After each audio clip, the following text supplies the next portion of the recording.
Are you a naturally introverted person but worried that you may be starting to self-isolate? I hear you. I've done that and I don't want that for you, so I'm here to help. I used to struggle with this so much. Believe it or not, going to big events or large social gatherings makes me really uncomfortable. I love people and I love talking to people, but sometimes those things can be exhausting. I'm sure you know what I'm talking about. If you're in this boat, first, I want you to know there is nothing wrong with you and you're not a weirdo. So many people feel this way and it's totally normal. But it can get to a point where we isolate ourselves so much that we're not really having a fulfilling life because we're not getting that social interaction that we need. If you've been going through a particularly emotional time lately, maybe you're going through a breakup or something else that's been painful, and you've really just been spending a lot of time alone, then now it's so important, probably more than ever, that you actually get out there and make real, meaningful connections with people. If you already struggle with anxiety,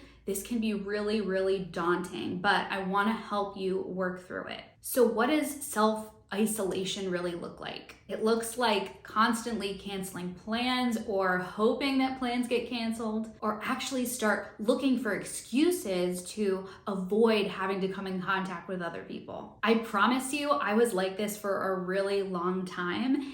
And while I thought that it was okay, it wasn't really a big deal. You know, I had a couple friends that I was close to that I could go to if I needed something, but really I just preferred to be by myself. And you may feel that way too. You may prefer to spend time alone. And again, that is okay, but it comes to a point where it's not really healthy for us. It's not good for our emotional well-being, our spiritual well-being, our mental health. And in this world that we live in, where everything is digital, we can do so many things online. It makes it that much easier to self-isolate. It's great in a lot of ways that we can do things from the comfort of our own home, but it's causing so many people to just feel lonely and depressed. And it's not really the way that we were designed to do everything by ourselves or in front of a screen. The truth is that as humans, we weren't designed to live in isolation. Yes, there is definitely a need for rest and relaxation and alone time, but we have to have a little bit of balance with social experiences and being connected to other people. Now, if you're someone who has severe social anxiety, or you just don't like being in groups of people and it makes you rather stick a fork in your eye, I totally understand. I was in that place at one point myself. I didn't even like to go to the grocery store because I had so much social anxiety and I just didn't want to be around other people. But I was able to get through it, and I know that you can too. If we look at this from a biblical perspective, in Ecclesiastes chapter 4, verses 9 and 10, it says, "Two are better than one because they have a good return for their labor. If either of them falls down, one can lift the other up. But pity anyone who falls and has no one there to help them up." So while it may seem harmless to isolate and to want to be by ourselves all the time, it can get to a point where we start dropping off, friends start dropping off because we're not staying connected with them. And it can actually get to a point where we feel like we don't have anyone. And that's the place where I really don't want you to be. Those are the situations where we are just overwhelmed with our own thoughts because that's all that we have. We're not communicating with other people. We're just doing a lot of thinking and ruminating over things, and that can cause you to get into a place that is very dark. We weren't meant to spend all of our time with just our own thoughts. The reality is that we were meant for fellowship and connection with other people. For me, I have known for a long time that I was introverted and that I preferred to spend time by myself. And while I wasn't necessarily sad, I did realize that I was starting to isolate myself. And that wasn't my intention, but what happened was I started to become a little more anxious and definitely more lonely. And I realized that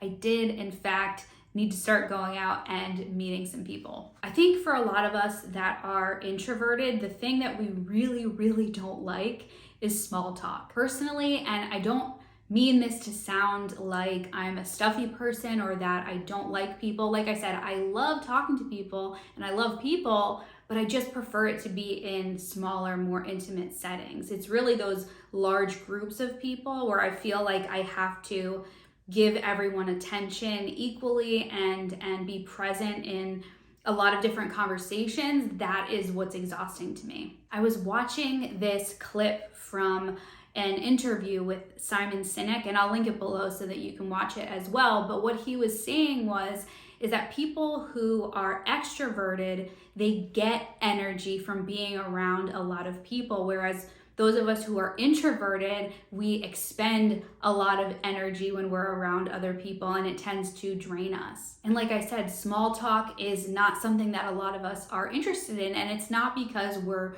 rude or we don't want to get to know people, but I just would rather have deeper conversations, really get to know that person for who they are and know about them. And I feel like it's just hard to do that sometimes in larger groups. Now, there are instances where I have to be in a larger group of people, and you may have to also. When I go to church, there's a lot of people at church. There's hundreds of people at church, but it doesn't necessarily bother me so much because I'm there more so for the purpose of worshiping and being in fellowship with others, that it's a different kind of feeling because I genuinely want to be there for what's happening. We're all there for the same reason. So the first thing that has really helped me is surrounding myself with people who share similar goals and values. So with going to church, I'm spending time with people that I can have really meaningful, deep conversations with and really learn from. Proverbs chapter 27, verse 17 says, "Iron sharpens iron, just as one sharpens another." So getting around people who are growing in areas that I want to grow is very helpful. And not just for the sake of being social, just to be social, but to actually make real connections. And it may be something totally different for you. If you have something that you're really passionate about, that you really love, there is probably a group of people out there who also have that same passion. And when you have conversations with those people, they're less likely to be so exhausting because you're really excited about what you're talking about, and so are they. Another thing that's really helped me, and this again has to do with the fact that I thrive in smaller, more intimate situations as opposed to larger gatherings or events, is being in a small group at church. So if you are involved in a church or you're thinking about getting involved in a church, I really highly recommend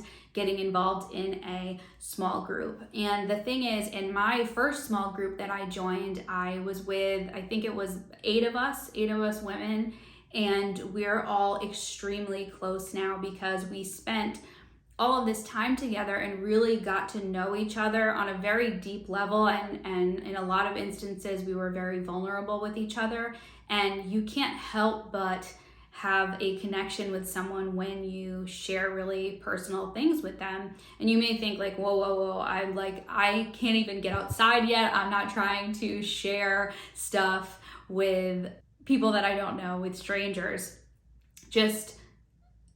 I can't really explain the feeling of safety that you have when you're in a small group, or that I've had being in a small group, but you start to realize that people are people. We all go through very similar things and maybe very different life circumstances, but we all have a lot of similar feelings and fears and worries and concerns and things like that. So you will start to connect with people very quickly, and you'll be able to open up and they'll open up, and you will really, really develop some strong friendships, just like I have been blessed to have. And these women that I have become friends with, I just adore them. They're such wonderful people, and I really want that for you as well, especially if you feel like you don't have a lot of people in your life, you don't have a lot of close friends or people that you're close to or that know you well. Maybe your family's not that close. This is a really wonderful way to meet people, and like I said, just make those really genuine connections. Another group that I'm in is a Bible study, which is virtual, but it's just myself and a few other girls. There's 4 of us, and it's great because the same kind of thing. We're having these deep, meaningful conversations about real life stuff, and it's not just, chit chat about where we're going on vacation or makeup or whatever. And not to say that like I don't ever talk about those things or I think those things are dumb. That's not what I'm saying. It's just conversations like that don't really light me up, but deeper conversations like the ones that we have in Bible study are what really they fill my soul, they fill my heart, and it's just really done a lot for me in terms of making connections with people. Since one of the things I'm also really interested in is entrepreneurship, I have joined a couple of groups with other entrepreneurs where we can talk about that kind of stuff as well. These are called masterminds, where we get together and talk to each other about what we're learning and help each other grow in different areas of business and entrepreneurship. Now, like I said, your interests may be totally different. You may be interested in traveling or cooking or anything really. I guarantee you there is some kind of group out there. It may be virtual, it may not be super close to where you live, and that's okay, but just getting around other people who are interested in the same kind of stuff that you're interested in will help you. And that is the easiest way, I think, to meet people, make friends, make connections. I will link a couple of resources down below for you so that if you are looking for a church or you are looking for just a group of people who share the same kind of interests as you, that you'll be able to find those people. One of the services that I have heard of that I haven't used myself, but I've heard other people have a lot of luck with is Meetup. It may be something that you've heard of before, but this is exactly what it's for. People will get together, form groups based off of shared interests or passions, and it can be like athletic, physical activities like kickball games or softball, or people that like to go hiking, or it can just be people that, like to read a certain kind of book, whatever it may be. Wherever you live, there's probably something going on that you can get involved in. There's also Facebook groups for people that are interested in the same things or in similar life stages. Like if you're a mom maybe and you have little kids, like there's groups where you can meet up with other moms in town and have play dates and stuff like that.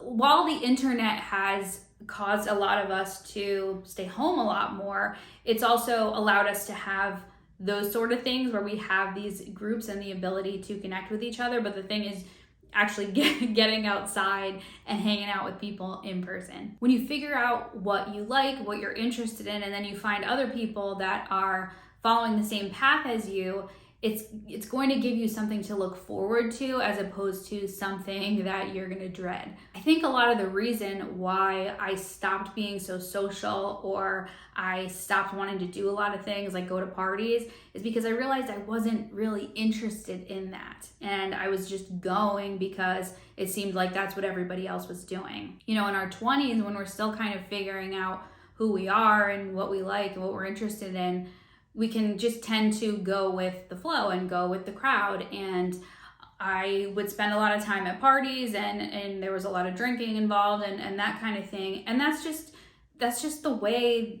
that things happen sometimes. If you go to college, you're on campus, there's parties on the weekends and whatnot.